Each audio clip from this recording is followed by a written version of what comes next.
10 сынып геометрия, бөлім, кеңістіктегі перпендикулярлық. Тақырыбы түзу мен жазықтықтың перпендикулярлығы. Сабақ мақсаты кеңістіктегі түзулердің арасындағы бұрышты анықтау, кеңістіктегі перпендикулярлық түзулер туралы түсінік беру, параллель екі түзудің үшінші түзуге перпендикулярлығы туралы лемманы дәлелдеу, түзу мен жазықтықтың перпендикулярлық анықтамасын, белгісін және қасиеттерін тұжырымдау және оларды дәлелдеу. Кеңістіктегі түзулердің арасындағы бұрыш. Бір жазықтықта жататын Д және С параллель түзулері берілсін. Бұл екі түзудің арасындағы бұрыш 0 градусқа тең, яғни альфа бұрышымыз 0 градус. Жазықтықта қиылысатын L және M түзулері анық нүктесінде қиылыссын. Бұл екі түзу арасындағы бұрыш 90 градустан кіші болады, яғни сүйір болады. Енді кеңістікте А және Б айқас түзулері берілсін. Осы кеңістіктегі айқас түзулердің арасындағы бұрышты анықтау үшін Б түзуіне параллель Б1 түзуін, А түзуіне параллель А1 түзуін жүргіземіз. Сонда А1 және Б1 түзулерінің арасындағы альфа бұрышы осы екі А және Б айқас түзулері арасындағы бұрышты береді. Кеңістіктегі екі айқас түзу арасындағы бұрыш деп, оларға параллель және қиылысатын түзулер арасындағы бұрышты айтады. Айқас түзулер арасындағы бұрышта 0 градус пен 90 градус арасындағы бұрышты айтады. Перпендикуляр түзулер. Планиметриядан белгілі, егер екі түзу тік бұрыш жасап қиылысатын болса, онда олар перпендикуляр түзулер деп аталады. Мұнда L және M перпендикуляр түзулері берілген. Бұл L мен M түзулерінің арасындағы бұрыш 90 градусқа тең. Яғни екі түзу арасындағы бұрыш 90 градус болса, онда олар перпендикуляр делінеді. Стереометрияда айқас түзулер берілсін. Яғни альфа жазықтығында жататын Б түзуі және осы жазықта жатпайтын А түзуі берілсін. А түзуі мен Б түзуі перпендикуляр болады. Егер біз А түзуіне параллель Б1 түзуін Б түзуін қиятындай жүргізетін болсақ, осы А1 түзуі мен Б түзуінің арасындағы бұрыш 90 градус болса, онда берілген айқас түзулеріміз перпендикуляр делінеді.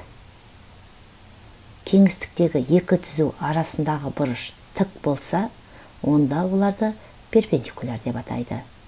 Перпендикуляр түзулердің қиылысуы да айқас болуы да мүмкін. Перпендикуляр туралы лемма. Егер параллель екі түзудің біреуі екінші түзуге перпендикуляр болса, онда екінші түзуде осы түзуге перпендикуляр болады. Дәлелдейік. А және Б параллель түзулері берілсін. А түзуіне перпендикуляр С түзуі берілсін. Б түзуінің С түзуіне перпендикуляр болатынын дәлелдейік. Альфа жазықтығында бір М нүктесі берілсін.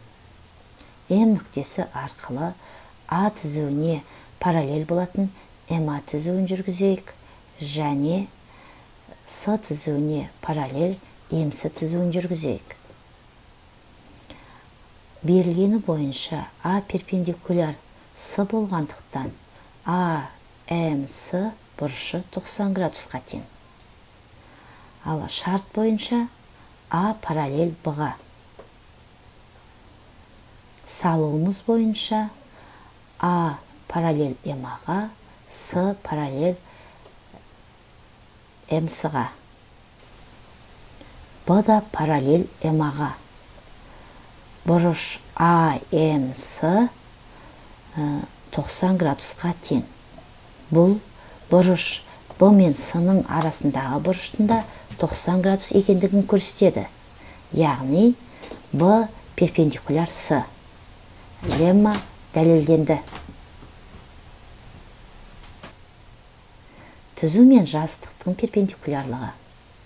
Анықтама.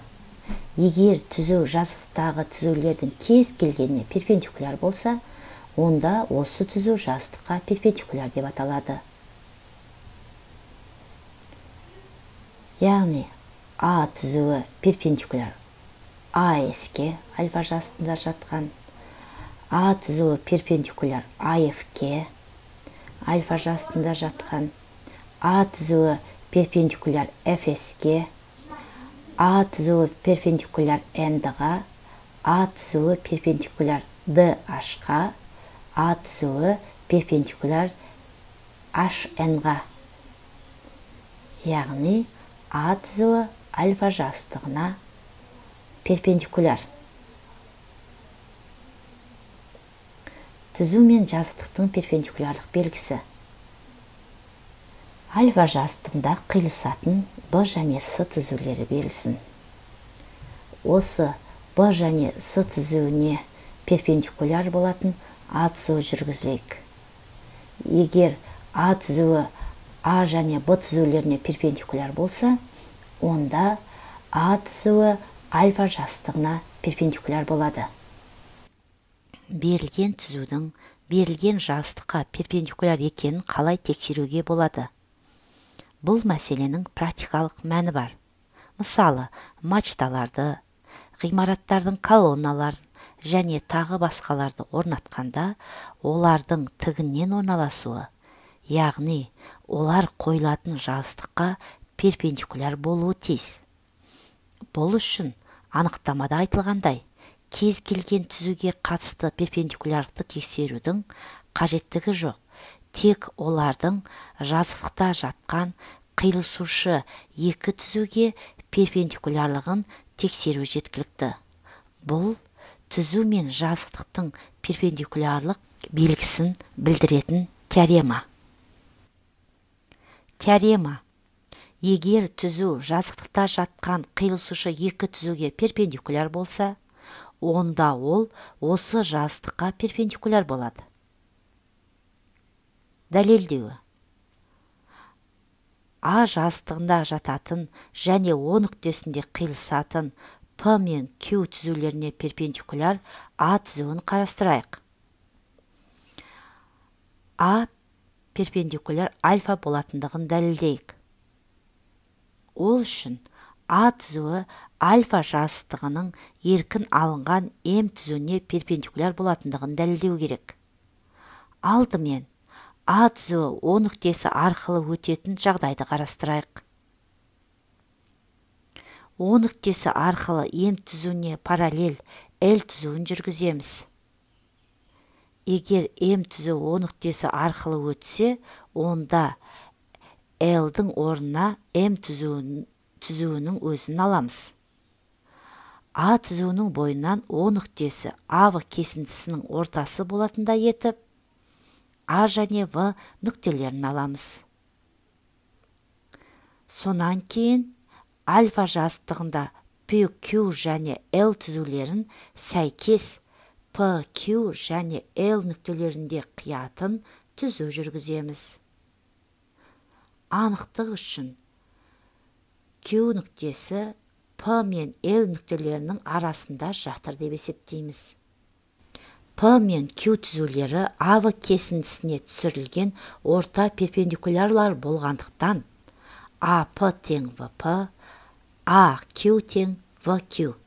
Демек, үш қабырғасы бойынша үш бұрыш APQ, VPQ үшбұрыштары өзара тең. Сондықтан бұрыш APQ тең бұрыш VPQ-ға. Енді АПЛ және ВПЛ үшбұрыштарын салыстырамыз. Олар екі қабырғасы және олардың арасындағы бұрышы бойынша тең. АП тең ВП-ға, ПЛ ортақ қабырға, бұрыш АПЛ тең бұрыш ВПЛ-ға.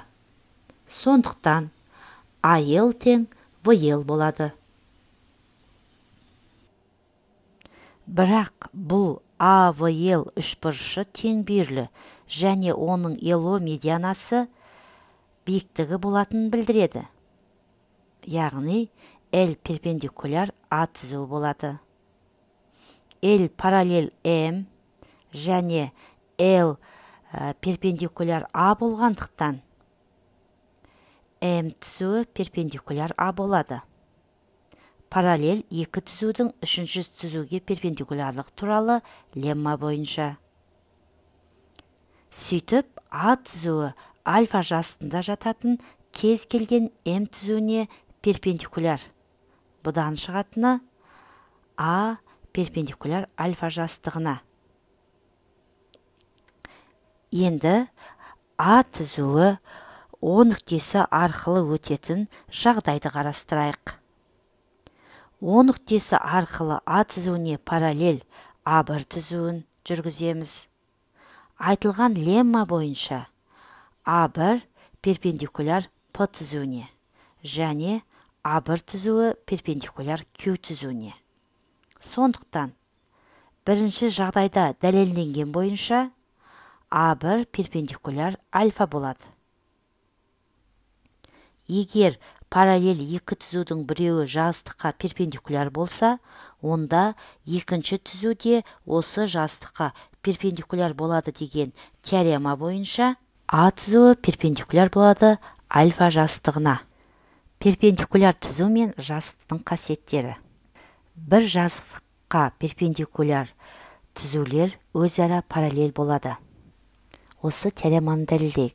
Егер Б перпендикуляр альфа және А түзуі перпендикуляр альфа болса, онда А түзуінің Б түзуіне параллель болатындығын дәлелдейік.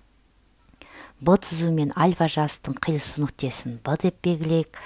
А түзуі мен альфа жазықтығының қиылысу нүктесін А деп белгілейік. Дәлелдейік. Кері жорып, А түзуі Б түзуіне параллель емес болсын. Кез келген Б түзуінің бойынан П нүктесін алып, осы нүкте арқылы А түзуіне параллель Б1 түзуін жүргізейік. Б1 параллель А түзуі болады. Б түзуі мен альфа жазықтығының қиылысу Б нүктесі, ал Б1 түзуі мен альфа жазықтығының қиылысу нүктесін Б1 нүктесі деп белгілейік. Б перпендикуляр альфа жазықтығына және А перпендикуляр альфа жазықтығы болғандықтан А түзуі перпендикуляр болады Б1-ге. Және Б түзуі де перпендикуляр болады Б1-ге. Екінші жағынан А перпендикуляр Б1 және А параллель Б1 болғандықтан теорема бойынша Б1 де перпендикуляр болу керек Б1-ге. Онда В П В1 үшбұрышының екі тік бұрышы бар болады. Бұрыш П В В1 де 90 градусқа тең және бұрыш П В1 В да 90 градусқа тең болады. Бұлай болуы мүмкін емес. Сондықтан А түзуі параллель Б. Теорема дәлелденді. Перпендикуляр түзу мен жазықтың қасиеттері. Егер жазықтықтың параллель түзулердің біріне перпендикуляр болса, онда ол екінші түзуге де перпендикуляр болады. Яғни, егер А түзуі параллель Б және А түзуі перпендикуляр альфа болса, онда Б түзуі перпендикуляр альфа болады. Дәлелдейік. А түзуі перпендикуляр альфа болғандықтан, А түзуі альфа жазықтығында жатқан кез келген X түзуіне перпендикуляр болады. Анықтама бойынша, егер түзу жазықта жатқан түзуге перпендикуляр болса, онда ол түзу жазыққа перпендикуляр болады. Теорема дәлелденді.